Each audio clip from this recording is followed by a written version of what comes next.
Alright, so in this video we're going to discuss how we can actually solve this question. We're also going to solve it actually. So the first question is for a 3G free ion term, determine the values of this. So also for the second question, list the allowed electronic transitions in this configuration. And the last question is this. So let's see the solutions. So the first one here for a 3G, which is basically 3G free ion term, determine the value of L, M, L, S, and G. So basically this is a term symbol, right? Term symbol. So I recall that term symbol is represented by 2S plus 1 LJ. So this is the multiplicity, this is the L value, and this is the J value. So basically if 3 equals to 2S plus 1, so therefore we can say that 2x equals to 3 minus 1, and therefore we have 2s equals to 2. So s equals to what? 1, right? So the value of s here is basically 1. So now let's look at the L value. So L is 0, then it's basically s. 1, 2, 3, 4. Let's see 4 now. So we have this to be P, D, this is F, and this is G, right? So basically L value is 4 here, right? So L also is G, because this is G, so L is 4. So we have this to be 4. So L equals to 4, S equals to 1. So recall also that ML equals to so ML is basically positive L to negative L.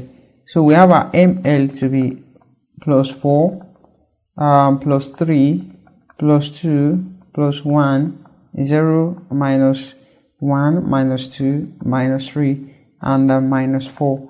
So now let's look at the J value. So J value equals to L plus S down to L minus S, right? So we have it to be L is basically 4, S is 1, to L is 4 minus 1. So we have it to be 5 down to 3. So we have J to be 5, 4, and 3, right? So let's see the second question. So the second question says, list the allowed electronic transition of D2 configuration with 3F, this, and all of this. So basically we have, for transition to occur, we have two rules to guide it. So we have spin allowed transitions, and the second one is Laporte allowed transition, basically spin rule and then Laporte rule. So changing S must be 0, and changing L must be plus or equals to 1, right? So let's look at this. So we have L equals to 0 to give S, right? 1, 2, 3, 4. So this is basically S, P, D, F, and G, right? So looking at this, we have one S, we have another one to be 3D, we have another one to be 3F, we have another one to be 1G, right? So these ones, they are 3D to 3F is basically spin allowed, spin, and then Laporte allowed, right? So we have this to be this, spin and Laporte allowed. So that's that. So looking at this and this is 1S to 1G. So it's spin allowed, but what? Laporte forbidden. Laporte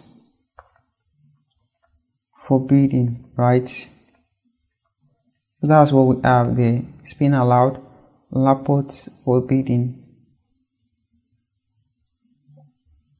So if you also look at this, the change in L is 1, right?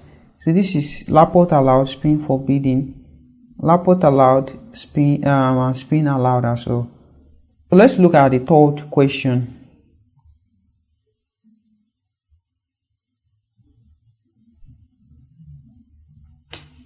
So a complex has an intense absorption band at this, so and has molar absorptivity at of this value.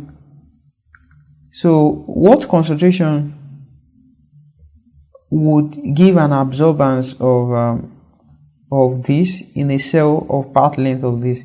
So basically the formula is A equals to ECL, right? You can always, if you are a football lover, you can always remember UEFA Champions League, right? So it's basically ECL actually. So absorbance here. So what concentration will give absorbance of this?